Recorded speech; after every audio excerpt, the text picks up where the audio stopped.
ইজ্জতের কদর যে নারীর নাই, সম্ভ্রমের কদর যে নারীর নাই, সতীত্বের কদর যে নারীর নাই, হায়া আর লজ্জার গুরুত্ব যে মেয়ের নারীর মধ্যে নাই, খোদার কসম আসমান ও জমিনের তার আর কিচ্ছু নেই।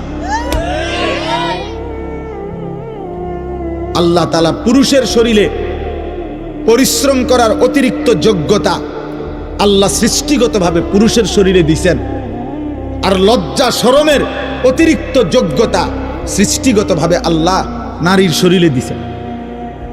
নারীকে আল্লাহ লজ্জা একটু বেশি দিয়ে সৃষ্টি করেছেন, পুরুষকে আল্লাহ পরিশ্রম করার যোগ্যতা একটু বেশি দিয়ে সৃষ্টি করেছেন।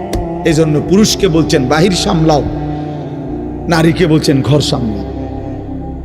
এটা জুলুম না, এটা বন্টন, এটা ইনসাফ, এটাই যৌক্তিক। এই পৃথিবীতে সব জায়গায় কর্মবন্টন